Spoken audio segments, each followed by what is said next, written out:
And hello, friends. Welcome back to the Missing 411 podcast. That little pitter-patter you hear is Huck, the executive producer of the show. She's in one of her moods today, feeling healthy, running around like a crazy girl, and generally keeping me, the underling, in line. But she owns the place, Hawk TV, so what she says goes. We've got a lengthy one for you today, a heavy one. So let's get right into it. Many of you know I've been all over the case out of Nova Scotia, the disappearance of Lily and Jack Sullivan, two little kids who vanished into thin air back in May. I've covered it before, but there have been developments that turn this from a tragedy into something much, much darker. But before we dive into the new information, I need to set the stage. I need you to understand the mindset a police officer is supposed to have when children are involved.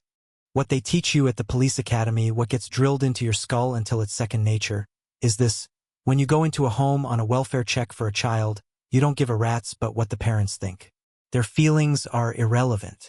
You are the sole and only advocate for the kids in that home. Your only job, is to assess one thing. Can these children thrive here? And if the answer is no, they come out. It's a bright line. No ambiguity. As an example, if there's no food in the house, it's not a debate. The kids are out. No food, no kids. Simple. Now, your idea of a clean house and my idea might be different. But the standard is pretty clear. If the common person would walk in and be disgusted by the filth, the kids come out. I've been in a home before where there was dog and cat excrement everywhere. Not just in a corner. It was all over the floor. Stepped in. Smeared across the house. The smell alone would gag you. I didn't hesitate. Kids out. There's no way I'm leaving a child in that environment. No. Sorry. They're coming out. If there are dirty plates piled to the ceiling, bugs crawling all over the counter, they're out. And I never lost a single night's sleep over making those calls. Why? Because I was always afraid that if I erred on the side of the parents, I'd be the one coming back a few days later to find a body. And I couldn't live with that. So if social services wanted to yell at me, let them. I've got big shoulders. But you know what? In a 20-year career, I never got yelled at. Not once. I got counseled? Nope. I got thanked. A lot. I can think of at least 2 times I went into a home the day after social services had been there, took one look around, and pulled the kids out myself because social services had done squat. I was so mad, I called my own supervisor to the scene just to be a witness, to document that the system had failed and we were fixing it. Police are the first line of defense. You have to think about the kids, number one. Keep that mindset as we move forward, because it's central to everything that went wrong here. Alright, this is the major update on Lily and Jack. I've gone through dozens of articles and reports to piece this new timeline together. They went missing on May 2nd, 2025. They lived in a small, remote area called Landone, Nova Scotia, about 150 kilometers from Halifax. This is a place where the woods are thick and they are right at your back door. They lived in a house trailer with their mother, Malaya Murray, age 27, and their stepfather, Daniel Martel, age 34. Also living on the property in a separate camper was Daniel's mother, the step-grandmother. Inside their trailer, reports describe a large wooden stove, kids' artwork on the kitchen walls, and a sliding door leading to a side yard where the kids played every day next to a chicken coop. Lily and Jack were creatures of habit. They played right there, on the perimeter of the woods, like clockwork, every single day. They went to a school called Salt Springs Elementary. It was a 20-minute bus ride. And every morning, they'd put on their backpacks, walk out to the paved, 2-lane road in front of their house, and wait for that bus. Most days, anyway. On the day of the disappearance, at 6:15 in the morning, Malaya logged into the school's computer system and marked both kids as absent. The reason she gave? Lily had a cough. Remember that detail. A cough. Now, here's the story the parents gave to police. They said that morning, they heard Lily and Jack playing in the next room while they were laying in their own room with their infant child, Meadow. They claimed they accidentally dozed off and went back to sleep. At about 9:45 a.m., they said they woke up to silence. The kids were no longer making any noise. They said they both got up, searched the trailer, searched the grounds and couldn't find them. Lily's pink rubber boots were gone. So was a white backpack. Neither has ever been found. Daniel says he started searching the local dirt roads. At 10 a.m., Malaya called 911. The RCMP, the Royal Canadian Mounted Police, arrived shortly after. And to their credit, they moved fast. They immediately called in search and rescue. They knew with young children, you don't wait. You throw everything you have at it right from the beginning. And they did. That first day, they had drones, helicopters, ground teams, and canines. Everyone you can imagine was looking for these kids. They searched the grandmother's camper and the family's trailer inch by inch multiple times. But the dogs couldn't pick up a scent. Not a single trail leading away from the property.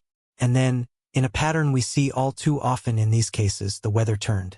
It began to rain for several days, washing away whatever tracks might have been left. Almost immediately, the behavior of the parents started raising red flags. At 11:30 that morning, the RCMP have only been on scene for an hour and a half. Malaya sends a text to her paternal grandmother.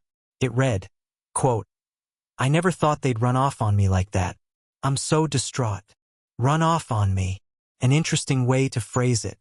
A few hours later, around 3 p.m., she texts again, quote, "Many are suspecting that they were picked up by somebody because there's no trace of them, and Lily's backpack is gone.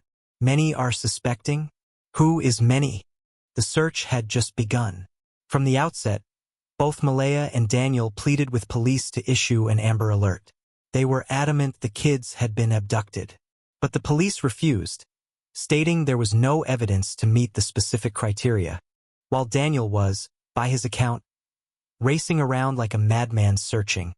A strange piece of potential evidence was found. About a kilometer from the home, down a dirt road into the woods, searchers found a pink blanket.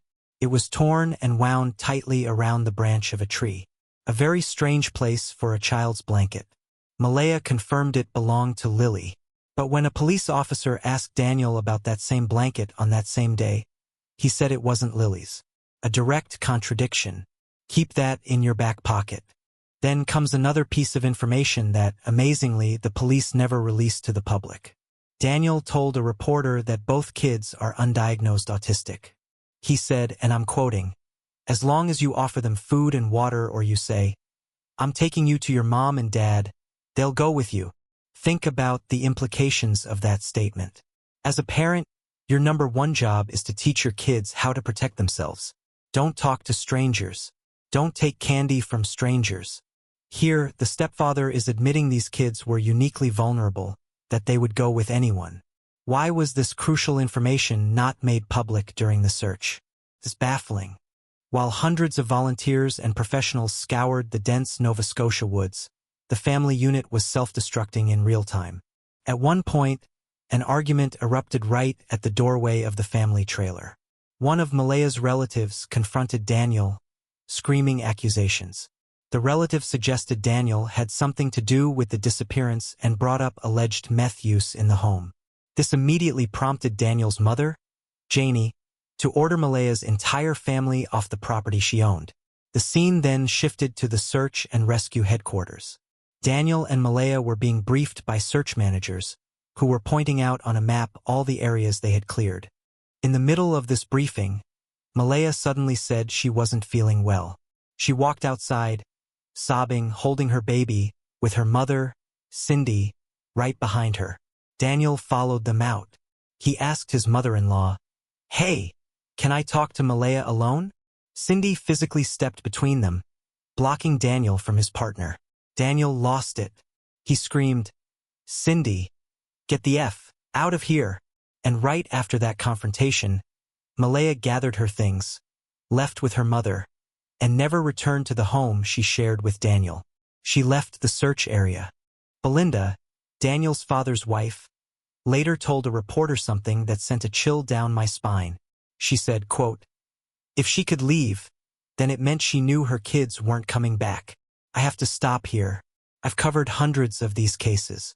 I have never, not once, heard of a mother abandoning the scene while her children are actively being searched for. I don't care what family drama is going on. You don't leave. You stay. You wait. Because on the 1,000,000 to 1 chance they wander out of those woods, you want to be the first thing they see.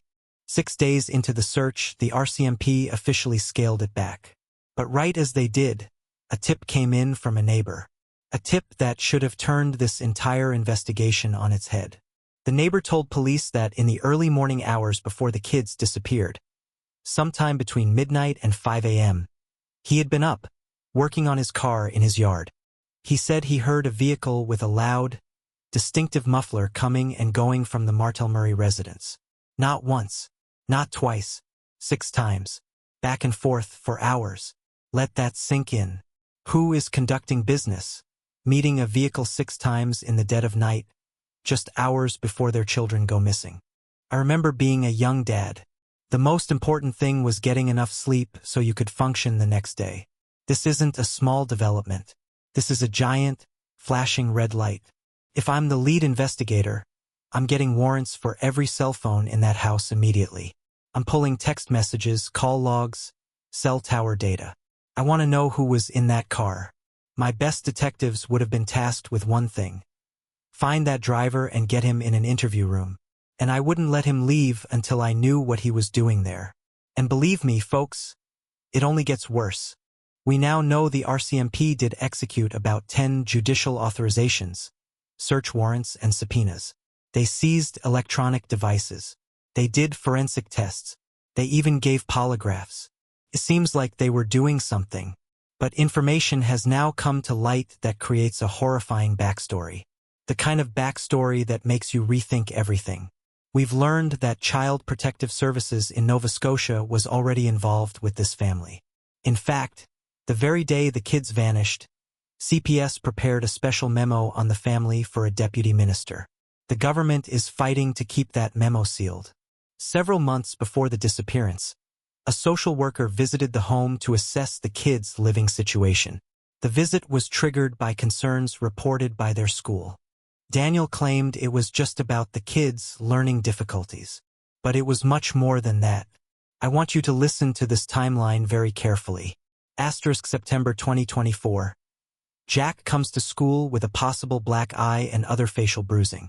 December 2024. Jack comes to school again, this time with a significant black eye. 2 black eyes on a little boy in 3 months. Daniel claimed one of them was caused by his sister, Lily. He refused to answer questions about the other. And now, for the part that I nearly fell out of my chair reading. Daniel admitted to investigators that on the morning she disappeared, the very day she was kept home from school for a cough, Lily also had a black eye. He claimed it was caused by a Tonka truck. Let's connect the dots. Social services has already been to your house because the school is concerned about injuries to your children.